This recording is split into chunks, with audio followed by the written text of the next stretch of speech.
സൊമാറ്റോയിൽ work ചെയ്യാൻ എറണാകുളത്ത് എത്തിയ ആദ്യ ദിവസം തന്നെ മനസ്സിലായ ഒരു കാര്യമാണ് ഫ്ലാറ്റുകളിൽ കയറുക എന്നുള്ളത് ഇവിടെ ഒരു സർവ്വസാധാരണമാണ് എന്നുള്ളതാണ്.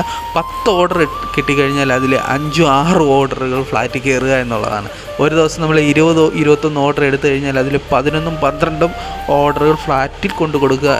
നമ്മൾ ഏറ്റവും കൂടുതൽ സമയം സ്പെൻഡ് ചെയ്യുന്നത് ട്രാഫിക് ബ്ലോക്കിലും ഫ്ലാറ്റിൽ കയറുന്ന സമയമാണ്. നമ്മൾ എറണാകുളത്ത് ഏറ്റവും കൂടുതൽ സമയം നമ്മൾ സ്പെൻഡ് ചെയ്യുന്നത്. പല ഫ്ലാറ്റുകളും പല രീതിയിലാണ് നമ്മളകത്തേക്ക് എൻട്രി ചെയ്യുന്നത്. ചിലവ് നമ്മൾ തന്നെ എഴുതി സൈൻ ചെയ്ത് അഡ്രസ്സും ഡീറ്റെയിൽസും എല്ലാം കൊടുക്കണം. ചിലയിടത്ത് മൊബൈലിൽ കൂടെ തന്നെ അവർ എല്ലാ ഡീറ്റെയിൽസും കിട്ടും. മിക്കുള്ള ഫ്ലാറ്റിലും നമ്മൾ കയ്യിൽ തന്നെയാണ് കൊണ്ടു കൊടുക്കേണ്ടത്. സെക്യൂരിറ്റിയുടെ അവിടെയൊക്കെ കൊടുക്കുന്നത് അപൂർവം ചില ഫ്ലാറ്റുകൾ മാത്രമേ ഉള്ളൂ. ആദ്യം ദിവസങ്ങളിൽ ഭയങ്കര ബുദ്ധിമുട്ടായിരുന്നു ഈ ഫ്ലാറ്റിൽ കയറുക ഇറങ്ങുക ഭയങ്കര മടുപ്പായിരുന്നു. പക്ഷേ ഇപ്പോൾ അത് ശീലമായി. ഒരു ദിവസം 20 ഓർഡർ ഫ്ലാറ്റ് കിട്ടിയാലും യാതൊരു കുഴപ്പമില്ല. അങ്ങനെ എറണാകുളത്തെ സൊമാറ്റോയുടെ കാഴ്ചകളും വിശേഷങ്ങളുമായിട്ട് നമ്മളെ യൂട്യൂബ് ചാനലിൽ ഫുൾ വീഡിയോ ഉണ്ട്.